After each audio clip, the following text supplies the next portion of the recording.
Shalom, selamat sore semuanya. Terima kasih sudah berikan kepada saya mengekspresikan hasil resensi yang telah saya buat dari buku bagaimana kita harus tentang remaja, kehidupan remaja. Lalu pada kesempatan ini saya mau menjelaskan hasil dari buku yang telah saya baca dengan judul buku Psikologi Perkembangan Anak dan Remaja. Itu ditulis oleh Profesor Dr. Singgi Gunarsa dan Dram Singgi Gunarsa. Baik, sekarang kita akan masuk dalam pendahuluan. Terus saya membuka ini dengan tujuan untuk lebih mudah untuk memahami isi dari buku yang telah saya baca. Buku ini merupakan kumpulan dari beberapa karangan mengenai berbagai aspek perkembangan anak dan remaja. Penyusunannya dibuat sedemikian rupa agar digunakan sebagai buku dasar bagi mereka yang ingin lebih mengetahui lebih dalam perkembangan anak dan remaja. Di bawah ini saya akan menuliskan identitas bukunya supaya suatu saat orang membaca saya ini mengetahui sumbernya dari mana, dan saya akan tuliskan sesuai dengan yang tertera dalam buku ini sebagaimana saya memahaminya.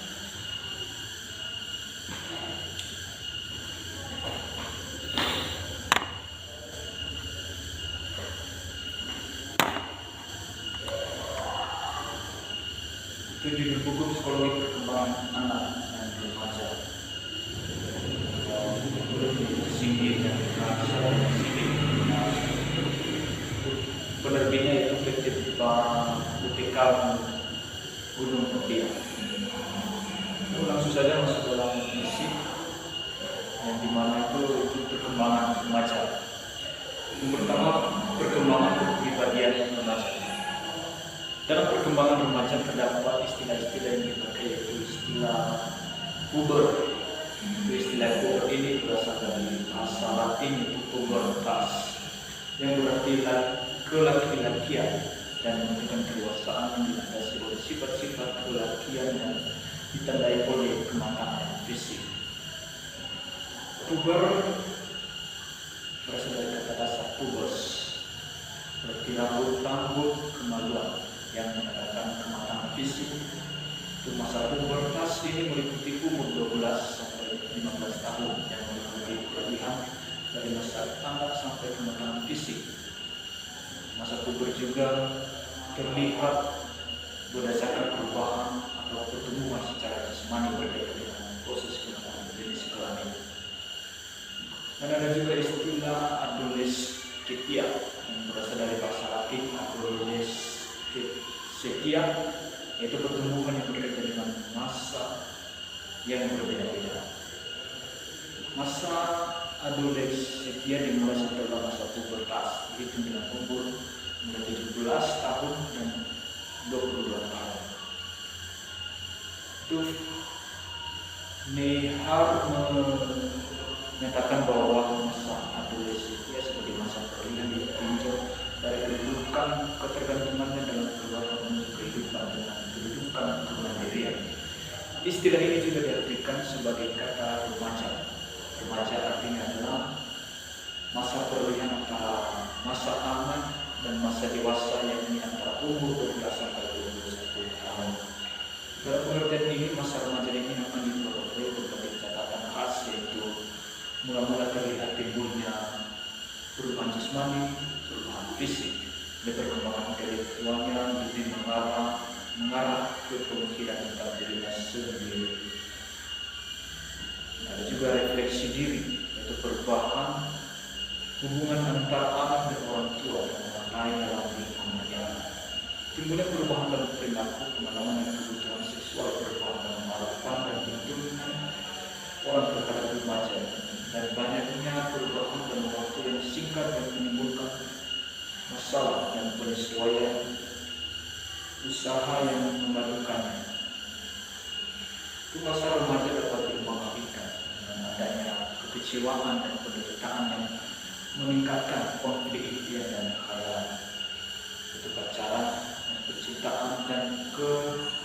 kerasingan dari kehidupan dewasa dan norma kebudayaan. Adapun juga tugas perkembangan bagi remaja, yaitu menerima keadaan fisiknya,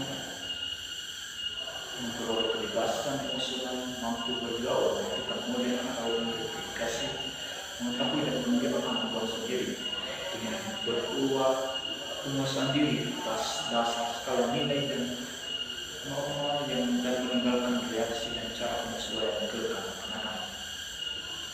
Lalu selanjutnya itu seksualitas pada remaja. Pubertas berasal dari kata pubertas yang berarti hal yang berhubungan dengan rambut atau pertumbuhan rambut. Pertumbuhan rambut di daerah tubuh yang sensitif dan rambut yang tumbuh dan yang menjadi petanda bagi laki-laki. Istilah yang digunakan untuk menunjukkan kedewasaan seorang adalah menafsir, yaitu situasi awal pada perempuan dan pada juga istilah pengembangan seksual untuk individu. Terus yang selanjutnya itu bagian ketiga, konsep diri pada remaja. Setiap orang tua tentunya menyadari bahwa begitu banyak perubahan-perubahan yang terjadi pada seorang anak ketika usianya mulai memasuki jenjang remaja. Masa remaja adalah masa-masa yang dipenuhi dengan berbagai macam perubahan dan terkadang hampir sebagai masa yang sulit dalam kehidupannya sebelum dia memasuki kedewasaan. Perubahan tidak hanya dapat dilihat dari pertumbuhan sang fisik, tetapi juga perubahan konsep diri. Konsep diri beda pengertian dengan kepribadian. Kepribadian bisa terbentuk berdasarkan pengikutan orang lain terhadap diri kita sendiri, tapi konsep diri hanya bisa dibentuk oleh diri sendiri dan tidak diketahui oleh orang lain. Namun konsep diri dapat terbentuk berdasarkan persepsi seorang mengenai sikap-sikap orang lain terhadap diri sendiri.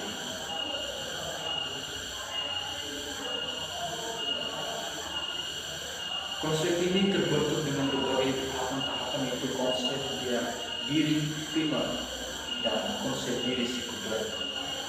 Konsep diri primer ini merupakan tahapan yang menuju pertumbuhan yang mendasar yang bisa timbul berdasarkan pada pengalamannya terhadap lingkungannya sendiri. Dan konsep sekunder juga merupakan tahapan yang mengalami pertumbuhan yang bisa ditimbulkan dengan pengaruh dari lingkungan. Karena pengaruh ini ada hal-hal yang bisa membawa dampak yang positif dan juga dampak negatif.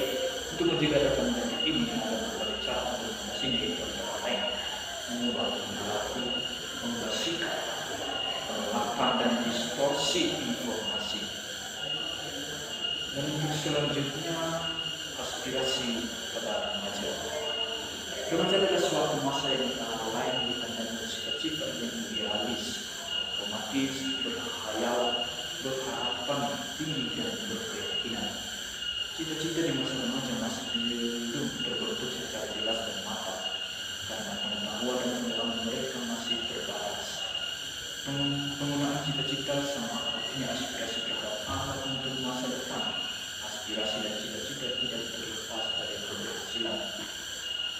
Dalam perkembangan aspirasi dapat dilatih dalam lingkungan keluarga dan sebagian besar dapat berkembang dengan daya pengaruh dari lingkungan yang memicu anak untuk berjuang. Aspirasi juga dapat dipengaruhi oleh nilai yang bisa orang lain lihat, persaingan, tradisi kebudayaan, melalui pengaruh media sosial, pengalaman masa lalu dan juga dengan minat nilai. Sindrom Eisenstein sebagai alat menyatakan bahwa sebagai alat pencapaian keberhasilan dengan proses yang menunjukkan bahwa keberhasilan diperoleh bukan berasal dari suatu hal saja, tetapi dari beberapa hal yang saling berhubungan. Itu adalah 3 hal yang menjadi sindrom yaitu aspirasi, motivasi, dan nilai keberhasilan. Dalam sebuah aspirasi juga mengenal yang namanya kegagalan dapat bersifat objektif atau subjektif. Kegagalan dapat disebabkan karena terbatas kemampuan mental dan atau fisik. Ada juga kekurangan pengenalan terhadap potensi sendiri, kekurangan kesempatan mengalami rendahnya motivasi dan juga aspirasi yang tinggi tetapi tidak dapat realitas. Jadi demikian saja yang bisa saya saksikan tentang isi buku yang telah saya baca mengenai perkembangan kehidupan remaja, dan pada saat ini juga saya akan memberikan kesimpulan bahwa dalam buku ini mengungkapkan bahwa itu dalam perkembangan remaja terdapat istilah-istilah yang dipakai, yaitu istilah puber. Istilah puber ini berasal dari bahasa Latin pubertas, yang berarti laki-lakian yang menunjukkan kedewasaan yang dimengerti oleh sifat kelakian dan oleh kematangan fisik. Puber berasal dari kata-kata pubers, seperti yang mengandung kemaluan dan meninggalkan kematangan fisik. Masa pubertas ini meliputi umur 12 sampai 15 tahun yang meliputi peralihan dari masa anak sampai kematangan fisik. Serta juga terlihat perubahan atau pertumbuhan secara jasmani berkaitan dengan proses kematangan fisik. Dan masa remaja juga ada yang namanya aspirasi dan cita-cita. Aspirasi dan cita-cita tidak terlepas dari keberhasilan. Aspirasi dan hati dalam lingkungan keluarga dan sebagian besar dapat berkembang dengan adanya pengaruh lingkungan yang memicu anak untuk berjuang. Aspirasi itu dipengaruhi oleh adanya yang bernilai yang bisa dilakukan orang yang bersaingan, tradisi kebudayaan, melalui program media sosial dan pengalaman yang selalu terjadi oleh minat-minat. Jadi demikian saja yang bisa saya sampaikan tentang psikologi perkembangan remaja, mana kita ini masuk dalam proses untuk mencapai aspirasi kita, cita-cita kita dalam masa depan kita yang mengembang. Ya, demikian saja yang bisa saya sampaikan.